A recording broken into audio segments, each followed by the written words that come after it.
রিপন, ও রিপন, বাড়ি আছিস রে? ও ইবু, আয় ভেতরে আয়। কি রে, আজ বিকেলে খেলতে গেলি না যে? আমি ওই জন্য জানতে এলাম।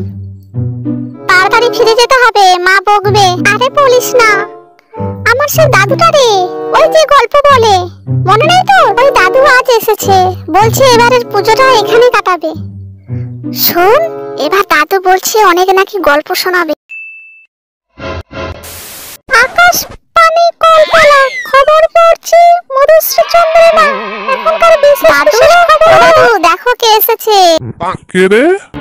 ও সেই ইবু না? কত বড় হয়ে গেছে রে। ভালো আছিস ভাই? হ্যাঁ দাদু, ভালো আছি। তুমি ভালো আছো? দাদু এবার নাকি অনেক গল্প শোনাবে তুমি। হ্যাঁ, এই তো আজ একটা গল্প শোনাবো। শুনবি নাকি আমার জীবনের একটি গোভূতের কাহিনী? সত্যিকারের গোভূত। ভূতের গল্প? আমার খুব ভয় করবে, আমাকে আবার বাড়ি ফিরে যেতে হবে। ঠিক আছে, ভয় নেই, আমি বাড়ি ছেড়ে দিয়ে আসবো তোকে। চল চল সবাই বসে চল, চল চল সবাই বসে চল, চল চল সবাই বসে চল। তখন আমি সবে হায়ার সেকেন্ডারি পাস করেছি। বাবা মারা যাওয়াতে বড় বাজারের কাপড়ের দোকানটা আমাকে সামলাতে হচ্ছে। তখনকার কথা বলছি, তখন ছিল গরমকাল।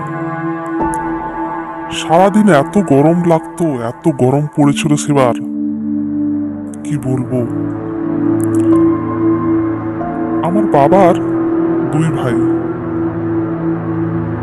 বাবা মারা যাওয়ার পর কাকাদের সঙ্গে আমাদের খুব সম্পর্কটা গাঢ় হয়েছিল।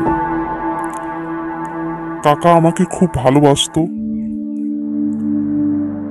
প্রত্যেকটা বিষয়ে আমার সঙ্গে আলোচনা না করে কোনো সিদ্ধান্ত নিতেন না। সেই কাকার একটি গরু ছিল।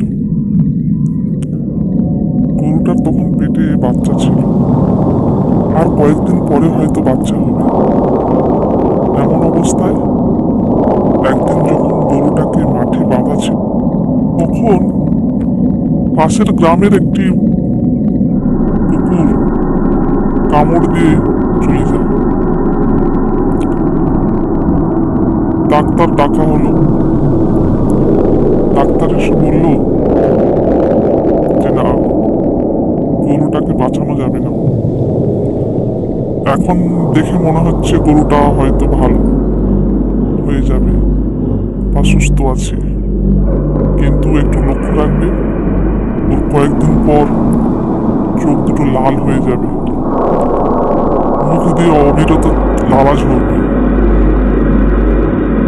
খাওয়া দাওয়া বন্ধ করে দেবে। বরং একটা কাজ করুন, গরুটাকে এমন একটা জায়গা রাখুন যেখানে ওর লালা, ওর এঁটোর সংস্পর্শে কেউ না যেন আসে। আমাদের বাড়িটা একটা পুকুরের এপারে ছিল। তার বিপরীত দিকে ছিল জলা জমি, মাঠ। ডাক্তারের কথা অনুযায়ী গরুটাকে রাখার জন্য মাঠের দিকে একটি জায়গা দেখে পেপারের তাঁবু মতো করা হলো। গরুটাকে সেখানেই রাখা হলো।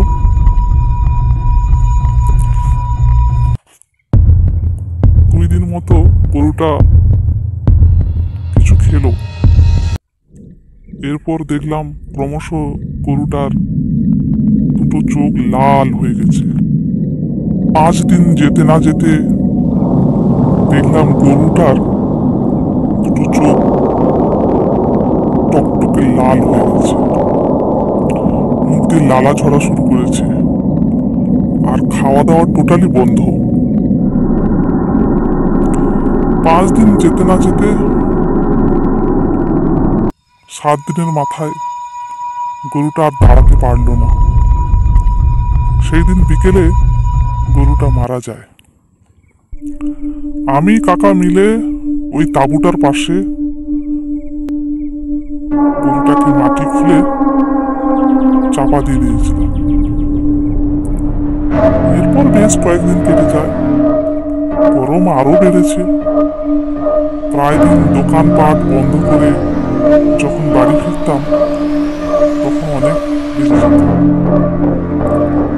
আর রাতে খেয়ে যখন ঘুমোতে যেতাম তখন 11:30-12 হয়ে যেত। একদিন যখন সবে দোকান বন্ধ করে বাড়ি ফিরে এসেছি, খেয়ে ঘুমোতে যাব, এমন সময় গরুর খুঁটি বাঁধার মতো ঠক ঠক আওয়াজ আসতে লাগলো। ভালো করে শুনতে বুঝতে পারলাম যে দিক থেকে যেখানে আমরা গরুটাকে মাটি চাপা দিয়েছি ঠিক সেই দিক থেকেই যেন আওয়াজটা আসছে। কোনো কিছুর আওয়াজ মনে করে প্রথম কয়েকদিন কোনো আমল দিলাম না, কিন্তু টানা কয়েকদিন ওই ঠক ঠক আওয়াজ পেতে থাকলাম।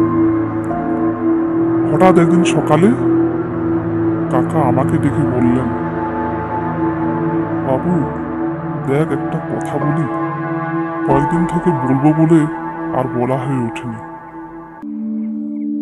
কি কথা জিজ্ঞেস করতে বলল? প্রতিদিন রাতে ঠক ঠক আওয়াজ পাই, ঠিক ওই গরুর খুঁটি বাঁধার মতো আওয়াজ, আর ওই দিক থেকে আসে যেখানে আমরা গরুটাকে মাটি চাপা দিয়েছি। আমি চমকে উঠলাম, বললাম, তুমিও ওই আওয়াজটা শুনেছ? কাকা বলল, দেখ বাবু, গরুটার পেটে বাচ্চা ছিল, আমার মনে হয় গরুটা ভূত হয়ে গেছে, তাই প্রতিদিন ওই আওয়াজ করছে। কি করবো রে বাবু, সাথে সাথে দাদু ভয় করছে তো। তোদের ভয় করছে না তো? না দাদু, তুমি বলো ভয় করছে না। ওর ভয় করলে ওইখান থেকে চলে যাবে, ওকে শুনতে